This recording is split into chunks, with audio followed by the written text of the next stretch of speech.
So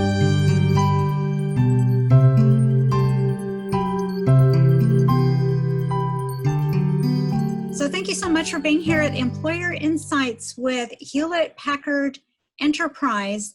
Please note that this event is being recorded, and we will record this event and we will share it with you after the event is over. Those of you who have checked in for the event, we will be sharing a link. I believe Patrick will share the link with you. So we'll ask you to go ahead and sign in. And those of you who are signed in, we will share the video with you. So that way you can review it in the future.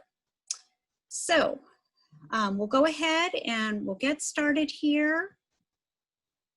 And so I'd like to do some introductions. And I'm sorry for, let me see here.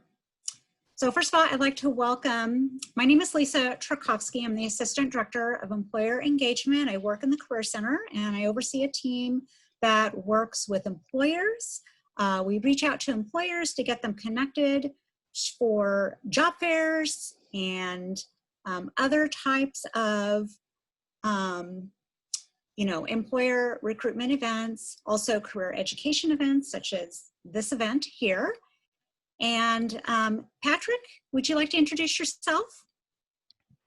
Hi, good afternoon. My name is Patrick Harris. I'm also with the Employer Engagement Team of SJSU Career Center. I work with Lisa on the employer connections with multiple employers on the tech side, mostly in engineering and computer science, and I assist with events such as this. That's great. Thank you so much, Patrick. And today's special guest is Jeannie Ladriere. I love that name. It sounds so French. She is the Senior University Recruiter from Hewlett Packard Enterprise. Jeannie, would you like to say hello? Hello and good afternoon, Spartans. I'm very excited to be here and be speaking with you. That's awesome. Jeannie, could you tell us a little bit about what you do?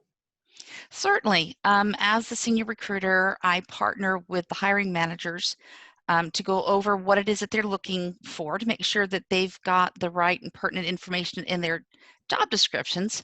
You know, thinking like you, the student, what would you be looking for versus what it is that they would put in, so that we're not talking the HPE language, but something that somebody outside of HPE would understand.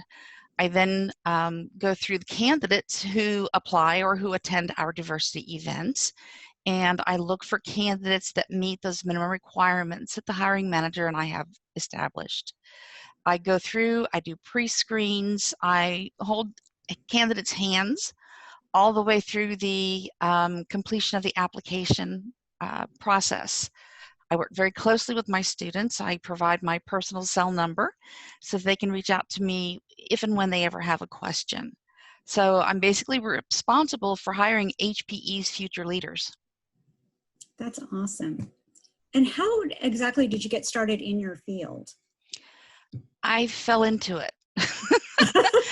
I've been recruiting for 20 years, and the past 10 years have been in university. I've worked for Ericsson, Samsung, Huawei, Texas Instruments, Cisco, CA Technologies, Raytheon, and now I'm supporting HPE. It was at the very beginning of the internet. Most of you probably don't remember that there used to be job boards, Monster.com, Career Builder, Hot Jobs. This is when Monster was still known as OCC, and the internet was in its infancy. I started out as a sourcer, basically using Boolean search strings in order to find the candidates that my partners were looking for. And from there, I literally fell into university. I was at Cisco, and the university recruiting lead was going out on maternity leave the middle of October. Well, that's pretty much in the middle of our recruiting frenzy for the fall.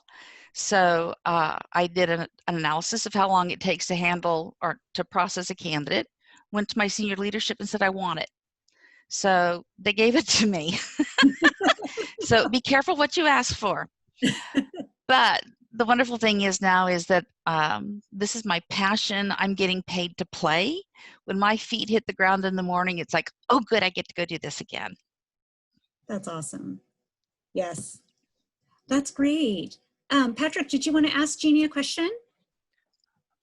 Simply following on the next question on the slide here.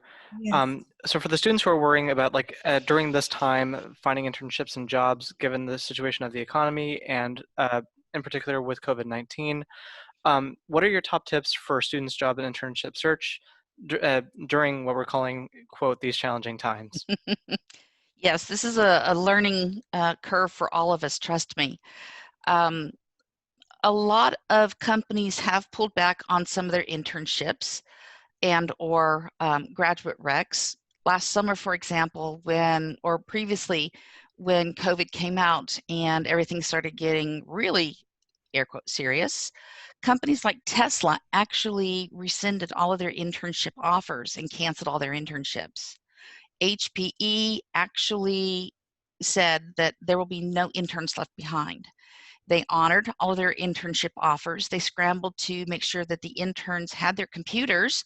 They talked with hiring managers and did some coaching and counseling on how to make sure that the interns stayed engaged, that they didn't feel isolated since they were in, working from home or things like that. So basically, things that I would do is make sure that if you've got a list of companies that you're really interested in, since a lot of things are virtual now, go on to each of those career sites for those employers and create a search agent. You might have 10, 15 companies that you're interested in. You've got school, you've got classes, you've got projects, you've got exams. Let the technology work for you. It might take a while, it might, you might not get anything, but at least in between, while you're busy focusing on something else, the technology is focusing on finding a job for you. And then you can go back and check the employer site to see if something new has come up. You might need to tweak your parameters a little bit, but for the most time, that's going to be the best way for you to stay abreast of what's going on a broader level. The other thing about the intern searches is make sure that you understand what it is that you are looking for. And we'll get into some other details down the road here. But a lot of companies are either having these info sessions, they're attending the virtual career fairs. So we're learning just like you are as to how to operate in these challenging times. Great. Thank you so much, Jeannie. So, we've heard from many employers, they've either canceled their internships. They've canceled their internships with students, or they've decided to go on with their internships, but however, they've moved them to virtual. So with that said, can you explain what to expect in a virtual internship? Definitely. Like I mentioned a little bit earlier, at least at HPE, we counseled our hiring managers in how to make the interns feel comfortable and not isolated. So they have a mentor. They had daily checks to meet in. There were team meetings. I believe in some cases they actually had some team meetings that lasted several hours, so that they could actually work together, kind of like if the student was in a cubicle right next to the engineers. We had great success this past summer with a couple of our interns. One young man, when I contacted him to give him his intern conversion offer, he was explaining to me how he and his team virtually were able to create a feature that they're rolling out into HPE products in the upcoming months. Another young lady, she built kind of like a replica lab in her garage, and she identified a problem that HPE was having. She created the solution to saving millions of dollars for the company now. So in the virtual internship, what we try to do is make sure that the students do feel engaged. You'll have a mentor. Expect to spend lots of time on Zoom, or some of the groups are using Microsoft Teams. all of your teammates are available, through the phone, and we just make sure that the students do feel like they haven't been left behind. That's great. Patrick, did you want to go ahead and ask Jeannie the next question? So for the next question, you brought up an example of like of an internship, of like particular internships that would like stood out to you, and like as a matter of the application process, were there any examples of resumes that like also stood out to you? Yes, as I'm going through resumes now. One, do not put a picture on your resume, please. Two, do include your contact information. Best resumes that I've seen typically are succinct. You don't have to be limited to just one page unless that's a Spartan requirement. Make sure that whenever you do put something down that, for example, if you've put a project down, how did you come up with that project? What were your methods of trying to prove or disprove your hypothesis? What were your results? What role did you play in it? So I see students, the best resumes, typically, they will have their information as far as their skill set up at the top underneath their education. Always put your education on top since you're in school still, with your most recent education. So if you're in a master's program, that ought to be the first thing under education. Then your bachelor's. Please put in your grad dates. I don't want to have to guess or try to decipher what it is based off of any previous internships you might have. Then put your talents or your, any programming languages that you might have, any software that you're familiar with. A recruiter will spend 5.4 seconds on a resume and determine whether it does or doesn't meet the requirements of what the hiring manager is looking for. You learn how to go through volume very quickly, and make sure that the resume that you do have, that it caters to the job description. For example, if it's asking for a particular skill set, I have a digital marketing manager.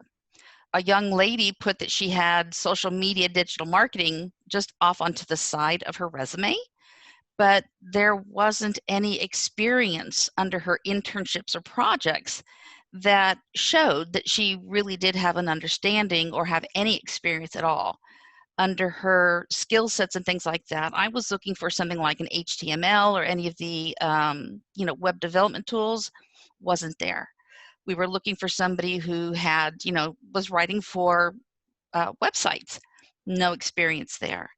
So don't just put in buzzwords.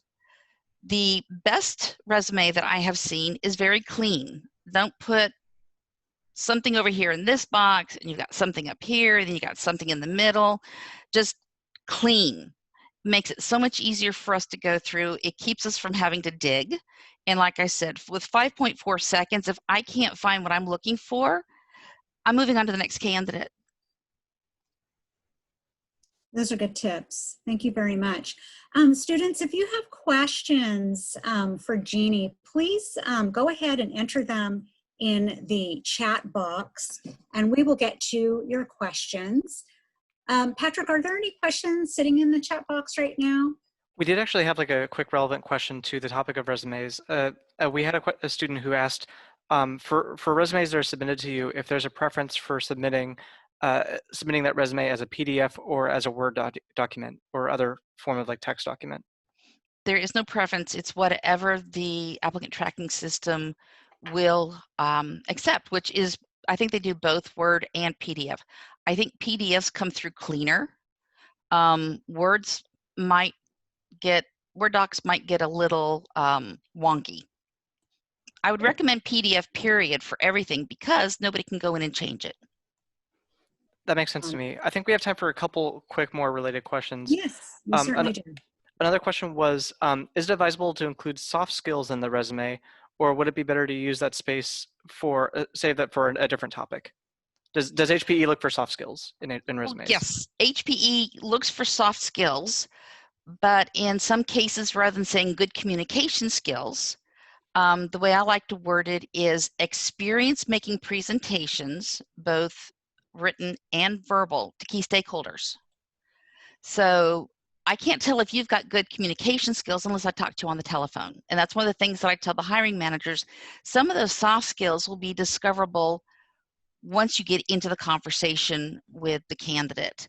I would definitely stick with the hard skills. And if you do have experience making presentations, working in a team,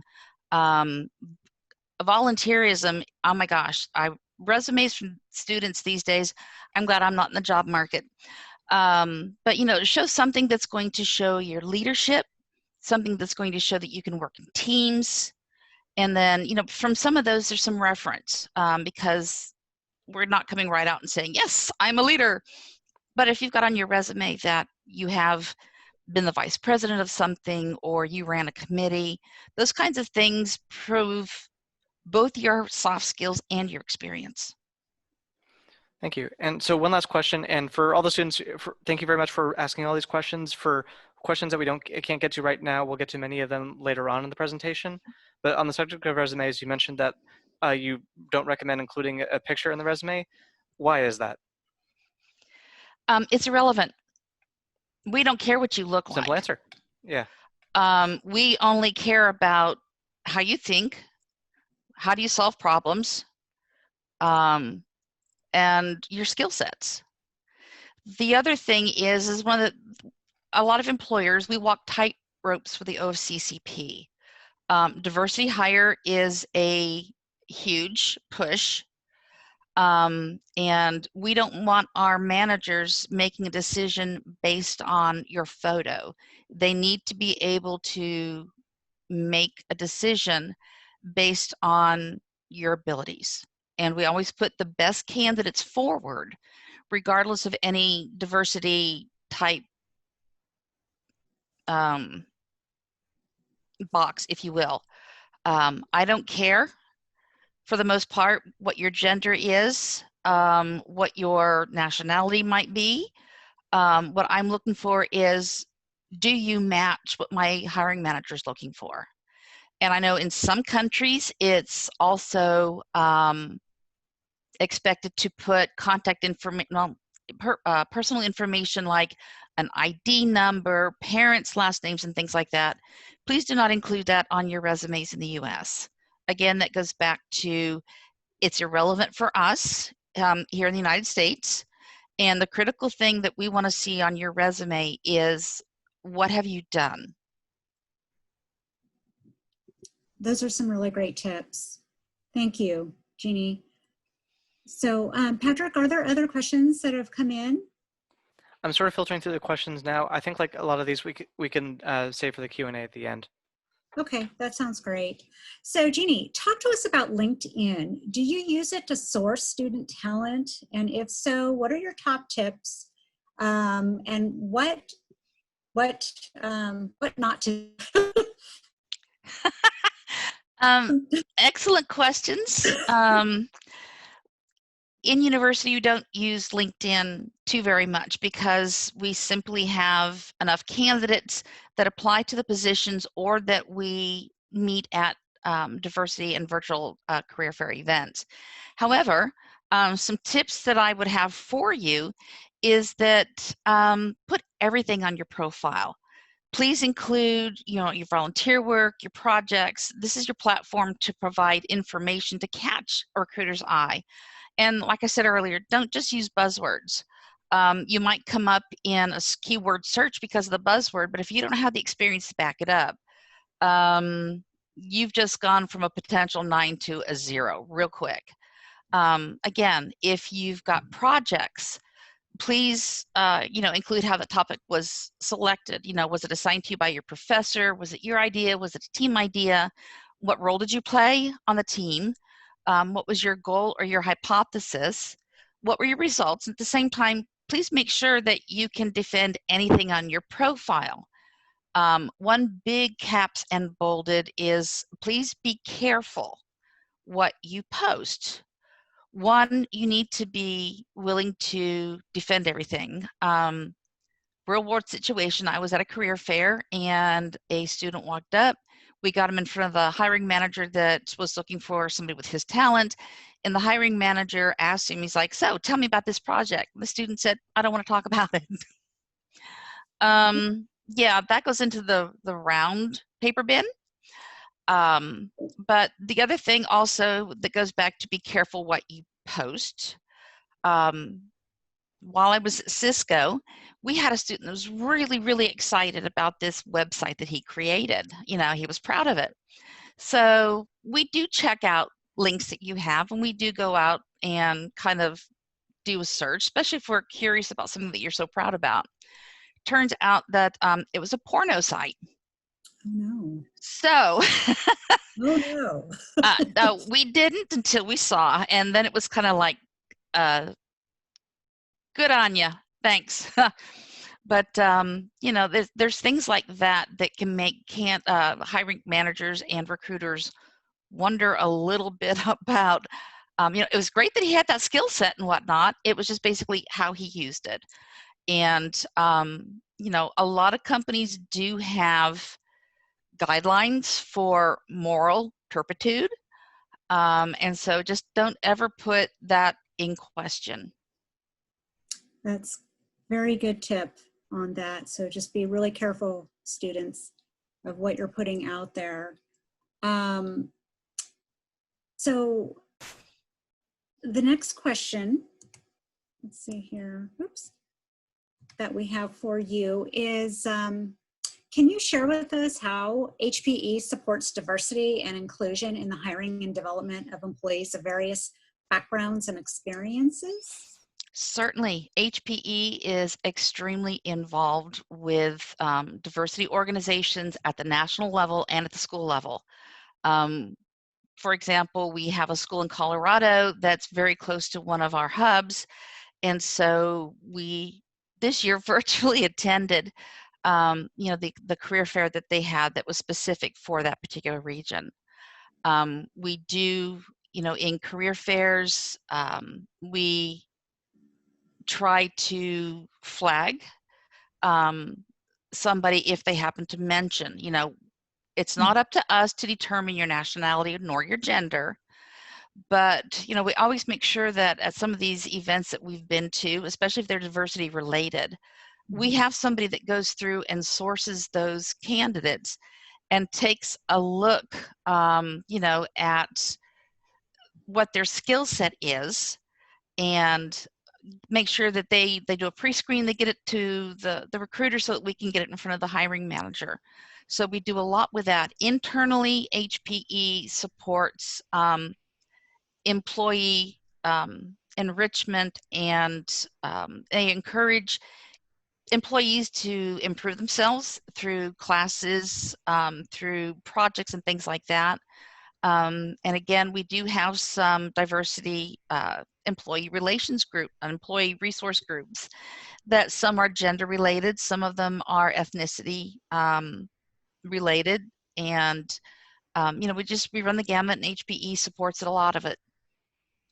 That's great. So it sounds like HPE is really focusing, making sure that they have a good, diverse community within the organization. So that's really good to hear. Let's see here. Patrick, did you want to ask the last question? And then before we actually get into the last question, I'm noticing a lot of students are still coming into this event. So students, if you've come into this event, please know that we're recording this webinar, and that we will share this out to students who have actually filled out the check-in form. Patrick will go ahead and share that link so that way you can check in and we can get a copy of this webinar sent to you. Okay, and the last question here that we have, Patrick, did you want to ask Jeannie the last question? And then we can move over to the opportunities. Sure thing. And as everyone's been seeing, I've been like reposting the URL for the check-in form in the chat box. If you're having any trouble with accessing that form, feel free to let me know. You could privately message me, and I'll see if I can get you like a long form URL that seems to work for some students. But let me know if you're having trouble accessing that form, and we can get you connected. So anyway, for the last question, We get a lot of questions for how to navigate the interview process and for, in particular, handling salary negotiations. Overall, do you have any good tips for how students can successfully get through an interview? Certainly, those are two excellent questions. I'll address the first one as far as the interview process. One of the first things that you need to do is make sure you do some research on the company and on the group that you're going to be interviewing with. A lot of times, if you take a look on at least our interview invitations, you'll see who their hiring manager, you'll be able to see who is going to be on there talking with you. Go look them up in LinkedIn, find a common ground. For virtual interviews, please make sure that you're wearing something from at least thorax up that looks professional. Make sure that your background is neutral, which is why I went and closed my door. Make sure that your cell phone is not sitting next to you. You might have it on vibrate or do not disturb, but as soon as that lights up, your eyes are immediately, you're going to do this. One, that helps you lose your train of thought as far as either listening to the question or formulating your response. Secondly, it's rude to the interviewer because, you know, now you're not paying attention to the interview and you're looking instead at gee, did one of your friends say, hey, there's a pizza party going on? You know, try to avoid those things. iWatches. I have one, and so every time I get a text or a phone call, it comes in on my watch. Put it on the other side of the room too, because the same thing's going to happen. Your watch vibrates. First thing you're going to do is look down to see what it is. So you want to make sure that you've got 150% focus on the interview that you're doing. The other thing that I recommend is have questions. Be prepared because you're interviewing the company at the same time the company is interviewing you. You know, relax, be yourself. As I said earlier, be prepared to defend everything on your resume. You know, some of the questions that, you know, if they ask you something and you don't know the answer, just come out and say, I don't know, but if I were to try to solve for it, this is how I would do it. You know, again, they're trying to see your problem solving skills. Again, with the projects and things like that, it's great that you got to the end, but they want to see how you got there. They're looking not for the destination, but the trip. Some of the questions that you might have available for your interviewers, again, you've looked them up in LinkedIn, you know who they are, you know what they've done, the school that they've been to. You might want to ask them, you know, why did they choose HPE? What attracted them to the company? What do they like about their job? Ask them if they have any recommendations as far as if you were to be hired for this position to prepare yourself. I know I get that a lot of times from students that have interviewed.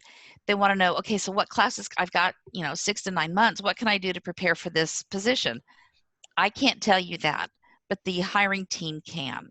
So here's an opportunity for you to open a dialogue that shows that you're really interested in the company and you're interested in preparing yourself to join that company.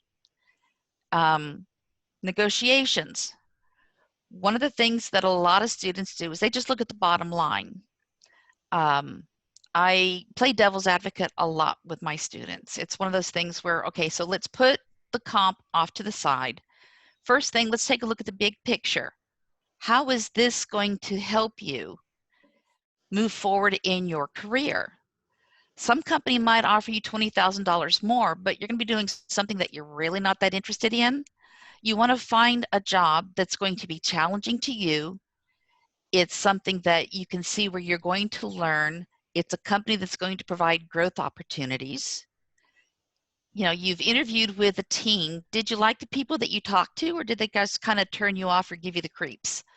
The other thing is take a look at not just the money portion of the benefits, but the other benefits. You know, for example, HPE has Wellness Fridays. The second Friday of every month at 2 o'clock local time, HPE shuts down. the employees, including interns, get the last 3 hours paid so that they can go spend time with their family. They can used to be able to go to a movie, take a nap, go take a class, volunteer in your community, whatever it is that you want to do.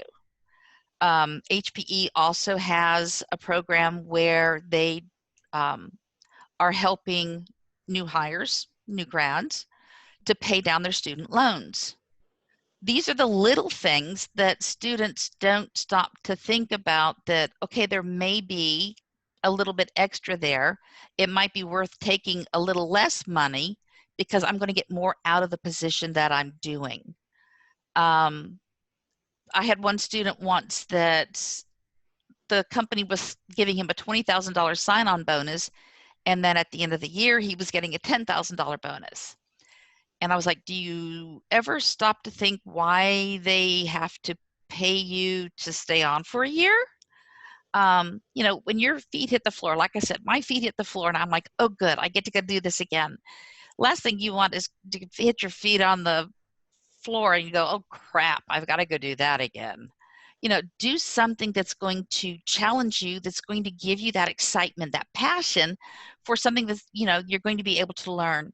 The other thing is, again, look at the company culture. Those two examples I use for the interns. HPE doesn't care if you've been with the company for 20 years or 2 months. If you have an idea, speak up.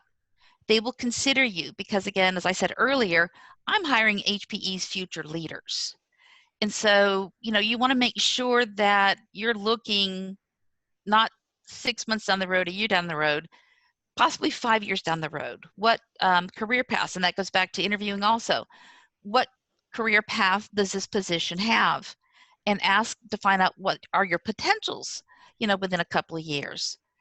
So when you do get back to the salary aspect of things, take a look, you know, again, at the total picture. In some cases, companies can throw money at students. Right now in this economy, I haven't seen too very many companies that are, you know, offering those outlandish offers and the salaries. Now, granted, some companies will pay more.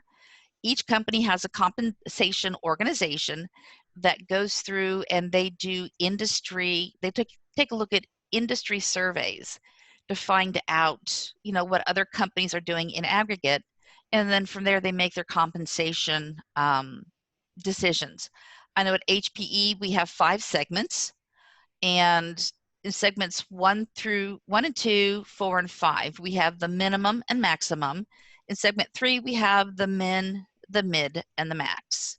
We always try to bring someone around to that midpoint in segment 3, but the hiring managers have the option to do the minimum from segment 1 up to the highest of segment 5. Other things, you know, if you go back and you want to negotiate and the manager, the recruiter tells you, no, we can't do anything, they're also looking at parity within the group. There's been several situations where somebody who's been with the company for 2 years is making less than somebody who's being hired in at, you know, the same level, but they're making more money. I know HPE did go back a couple of years ago and they did that survey, that research, and they brought those employees' salaries up to what is the going market, if you will, for new grads. So again, you know, that's just another example of HPE keeping an eye on its family. But if, you know, you do negotiate, it never hurts to ask. Just be prepared to hear, I'm sorry, I can't do anything about that. I talked to a student earlier today. I gave him his salary or his hourly rate. He's like, you know, I've been talking to my peers and other recruiters, and I should be making something between $30 and $50, you know, dollars an hour. This is a freshman. So I know we have a grid that says this is the degree you're getting. This is the last year in school that you had. Based on your geography, this is what your hourly rate is going to be. I went to the hiring manager and his HR business partner, told them what the conversation was, gave them what their options were. He came back with the hiring manager came back with the result. I texted the student and asked when it's a convenient time to talk. I do a lot of texting. So again, if you don't ask, you can't get, but at the same time, be realistic. Do not use salary.com as your single data point. If you're going to do any research, make sure that you have multiple sites, or even career services typically have employment surveys that have salary information on them. Make sure that you get information from more than one source. Again, you don't want to rely on just one data point, because that might be, the answer might be based on just one person. Glassdoor, I think, has some information out there, and I find that participants in Glassdoor are a little more open about a lot of things. But again, take a look back into the methodology of the survey and find out how many data points that information is based off of. Did I go around my elbow to get to your thumb? No, you're perfectly fine. So students, just to let you know, the Career Center, we basically do what's called a salary survey. We do survey students who have gained employment, and we ask them questions. Of course, it's confidential. We also ask employers what hires that they have made and what they're paying. So that way, when the Career Center, what we do at the end of each and every academic year, we actually post a report on our website. So that would be a really great report for you to look at and review, just to get an idea of what salary range your degree falls under. However, like Jeannie was saying, you want to do a lot of research. You do want to look at other sites, and we do encourage you to do that. So that way, when you are going to negotiate your salary, that you'll, have some good talking points, ready. And then also too, you want to make sure that, you're starting out. So you want to be, gaining experience as you're working for a company. Let them know, your interests, like what Jeannie was saying. And, in time, you will move up the compensation ranks. As well as, different positions, depending on what your interest levels, are within your career path. So anyways, thank you so much for that, Jeannie, for telling us all of that. So Jeannie, I'm going to have you take a little bit of a break here, because I know you've been doing a lot of talking, and I'm going to show your slide for all your summer your summer opportunities that you have here, and just letting students take a look at that. And then again, students, if you have questions, feel free to ask in the chat box. We will be getting to those, and have Jeannie, answer your questions. And so go ahead and just take a look at this, and go ahead and ask any questions that you'd like to ask. And then Jeannie, is there anything you'd like to talk about with these opportunities? Certainly. I know I've seen a couple of messages popping up, and Okay. no, it does not look bad at all if you've applied to multiple positions. Just make sure that whenever you're applying for the position, and this message is for female participants. Studies have shown that if a female doesn't think that she has 100% of what the job is looking for, she won't apply. Males do. They don't care. They might not have any experience or anything that's related to the job.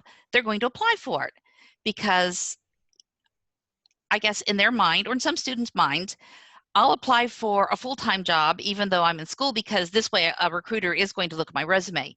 You're right. A recruiter is going to look at your resume. They're going to look that you're still in school, and you're going to get disqualified.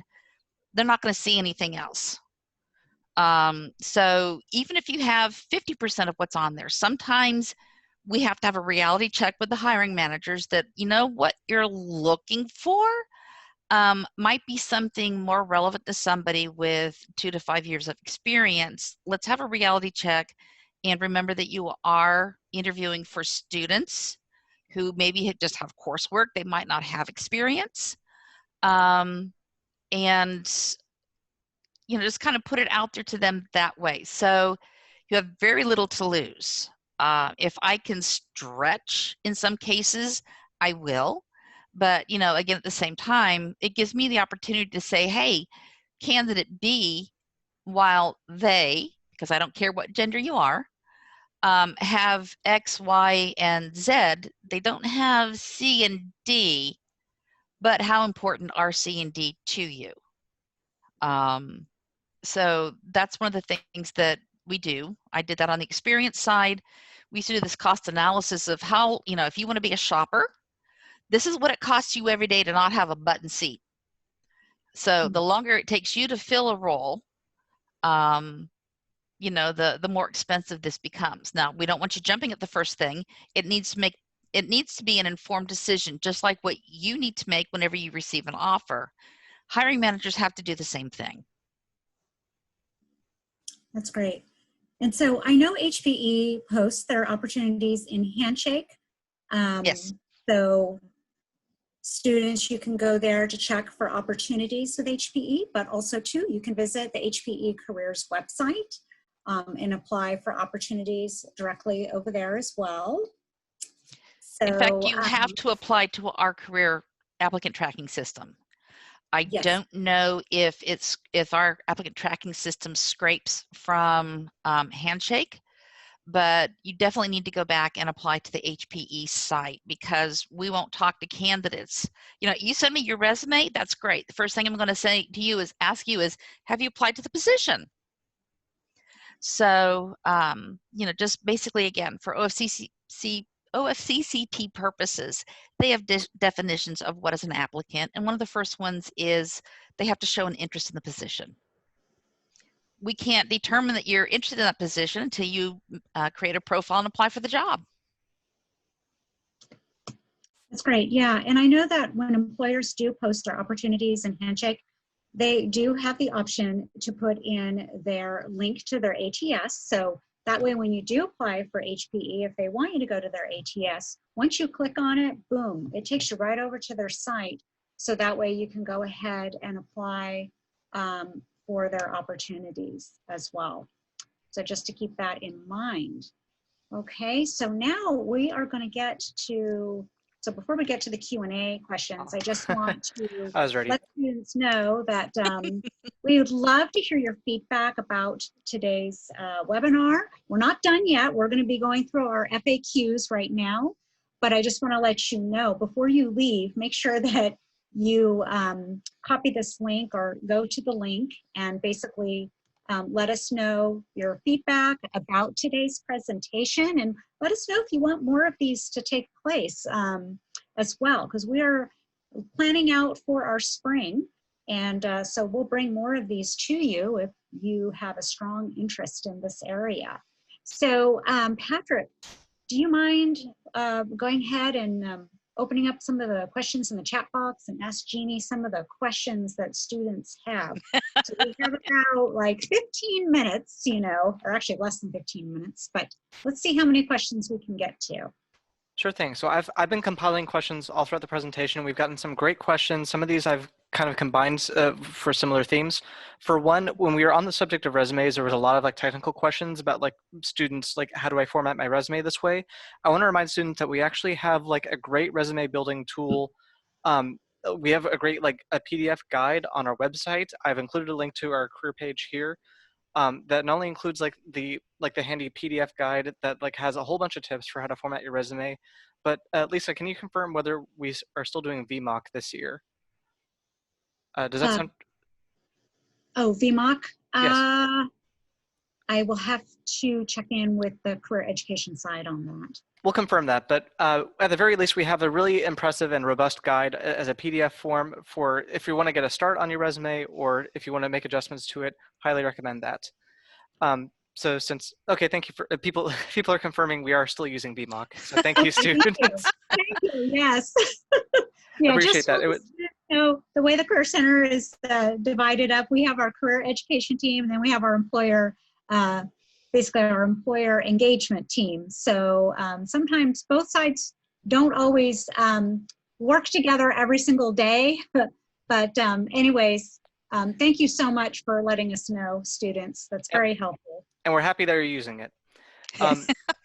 So onto the other questions. There was one particular question that was about I think resume preference, and that was a matter of if students have a variety of past experiences, would you prefer that they go for like quality or quantity? Like if they've had like say 5 different roles, would you prefer that they just go into small detail for each of them, or should they like only pick a few roles and then go into a lot of detail for just those few? I typically go with the Harvard rule of 3. You want at least 3 bullet points. I think I would rather, in this case, err on the side of more is better than less. You do want quality and you do want quantity, but we're not counting the words. You know, how many words your resume have. The more detail you provide, the easier it is for me as a recruiter to go through your resume, read between the lines a little bit if possible, to see if, again, some of those soft skills are there. You know, you've shown leadership, you've shown communication skills, you've shown team building. You know, those are the kinds of things. And make sure that whenever you do write your resume, I'm sure that the Career Services group is helping you out with that. Make sure that you use action verbs, past tense or present tense. You know, was responsible for building XYZ. Okay, built XYZ by, and then add a little bit of detail to it. So, you know, we can take a look to see what it is that you did. Again, we're looking for those transferable skill sets. Thank you very much. You mentioned earlier that it's important to do research on like the culture of companies that you apply to. Would you be able to summarize, like, how would you describe what the culture looks like at HPE? Family. That's the first thing that comes to mind. Again, like I said, when COVID broke out, HPE said, you know, no, we made these commitments to these students and we're going to stand by it. And they do that. Again, they are involved with the life-work balance. So you get, again, that Wellness Friday for you to go and work on something that you're interested in, just to unlink and decompress. On a personal note, it's one of those things where I am actually a contractor, but I work very closely with HPE. We do partner very closely with our HPE partners. Last year, I lost my husband, but HPE, I received a beautiful, you know, bouquet. Lots of emails, cards, even the hiring managers that I was working with. You know, they reached out to let me know that they were there if I needed them. They're the client. Now, granted, my own family at Korn Ferry did the same thing, but it goes back to that relationship building. So, you know, HPE does things, again, that makes you feel like you are part of the family. Thank you very much. As another question that people were asking in different forms was, we had students with like varying degrees of past experience. Some may not be too confident about like their level of experience or their applicability to a position. Some may not even have like an internship. Is there anything that these students could do when applying for HPE to help their resume stand out more? Should they even apply if they feel like they don't have much experience, or like what's? Oh, yes. All right. So Sorry. what should they do in these cases? Absolutely, right. I mean, I want to make sure that we're addressing that sort of mentality. Well, that goes back to what I was saying a little bit earlier about, you know, if you don't have 100%. Now, in some cases, if you were a dog walker, dog washer, you know, things like that, there are things that you can put in your resume where you were client-facing, developed good customer service. If I had one student, he was in high school. His family had a business. They had 3 grocery stores. So what he did is he came up and he did an analysis of the sales in each of the stores, found out the demographics for each of those store areas, and then came up with an inventory recommendation for each of those stores because they were catering to the local clientele. And he increased his family's revenue by 50%. This is a high school student. That's not experience as far as in the commercial term, but that is experience. It shows initiative, it shows analytical skills, you know, it showed the research. There's things like that that you can put on your resume that will help you. Like my daughter read me something the other day about changing a light bulb. Somebody put it on their resume as updating or upgrading the lighting system of something. You know, if I didn't know that they were talking about changing a light bulb, it looked pretty darn impressive. That's great. Thank you very much. Great. I love the diversity of that answer. And for the record, you're probably getting message notifications, but many of our students are offering condolences for your loss. Thank you. I've seen some of those. I greatly appreciate it. Thank you. A question that I received earlier was, and students were interested in this, they were interested in the aspect of referrals. How influential are referrals for the hiring process? Like, how big of a deal is it to be referred versus to just simply apply? Sometimes, you know, if you put in that you are referral, and trust me, if you put a referral in, that employee is going to get an email saying, thank you for your referral. I dealt with one this morning that the student went back to our HR team and said, I don't know who this person is. So you have to be careful. Referrals will get eyes on, but it doesn't necessarily give you any kind of benefit over anybody else, because again, as a recruiter, I'm more interested in what you can do than who you know. Terrific. Thank you for that answer. Something that's kind of time applicable to our current situation, given A, the pandemic situation, and B, the state of like national politics at the moment. What is HPE doing for managing international applications for positions? Like, would you be able to provide an answer for whether HPE sponsors for visa for full-time positions or OPT, CPT for internships? It depends. It's a business decision whether or not they want to do it. I can tell you on the non-technical side, no, they are not taking international students. On the technical side, again, it's a group by group, position by position decision.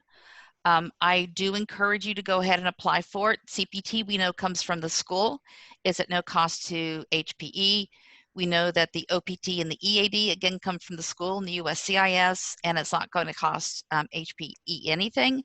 But moving forward, they know that down the road, the student is going to want to apply for the H-1B visa.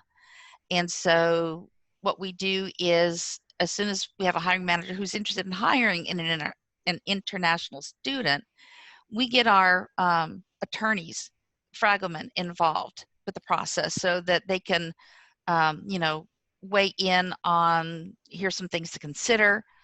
And again, it's just a case-by-case basis. If a manager has no plans to convert somebody with potential immigration sponsorship to a full-time employee, I will not, you know, I talk to them when we do our intake meeting. We will not hire an intern that will be on a CPT because they're not going to be able to go any further after they graduate with the company. That's not fair to the student. And while HPE may gain something from the student during their internship, with them not moving forward, we use our internship program as one of our major feeders into our new grad hires. So if we can't move forward with a student after graduation, we won't consider them as an intern. Thank you. I have about like 3 questions left. I want to clarify a point to that last question. If students, will students be able to find details of which internships and positions are you know, capable or are potential avenues for international students? Like, will they be able to tell from the job description, from the job posting? Or will No. it be later on? Okay. It would be later on. One, if U.S. citizenship is required, which we do have a group that is mandatory because of the government contracts that they have, that will be in the job description because that is a hard requirement, period. In some of the others, we don't put it in because it isn't necessarily a requirement to do the position. It is a business decision not to do it. Great. Thank you very much for that clarification. So again, we have 3 questions left. I'm going to move on. This one should be quick. if a student applies for a position and they don't get a response, how long would you recommend that they wait before sending maybe a follow-up email or a call to the recruiter or hiring manager? Like they apply for a position and they wait a little bit. Sorry, I got an incoming call. Okay, so how long to wait? Right. Typically, they should receive a system-generated email as soon as they apply. Check your spam folder, check your trash folder. I'm going through students now that applied in the beginning of September. Again, we were very busy with our virtual career fairs. I know I was doing 3 to 4 virtual career fairs a week. I'm carrying a rec load of about 75. So in that instance, it's one of those things where you do what you can when you can. So now that we're no longer doing so many career fairs at the moment, my time, I can now prioritize taking a look at candidates. I believe, and this is my personal modus operandi, that if you're not moving forward, I'm letting you know right now. I don't want you to think that you have fallen into a black hole. I do reply to every student, who applies. In some cases, it's just a matter of poking the hiring manager to get off their keister to do something with it. I know that we do have a deadline next year for when all of our intern offers have to be in the system. So as I'm working with my hiring managers, I am reminding them that they do have a deadline, and I ride them as much as they say that, over communication doesn't exist in my world. Thank you. So I think this would be a great question for us to end on here. That's when you're in an interview with an applicant and you're meeting with them and you've discussed a whole bunch of aspects of the position, what are questions that you like to hear them ask you? Like either it's a good idea for a student to ask, or you really like when applicants ask this question to you? Wow. I like that the candidate is prepared and is going to ask me questions. B, I don't know if I have a favorite one. There are some soft ones that I can answer, like, what does HPE look for in an employee? We do have some things like building and maintaining relationships. We are looking for ideas and they were able to take perspectives of others. They engage the right people for the job. They can adapt, they can evolve. And I mean, the way that we're recruiting this year is a prime example of that evolution. Since we're not doing brick and mortar, we're not doing face-to-face career fairs.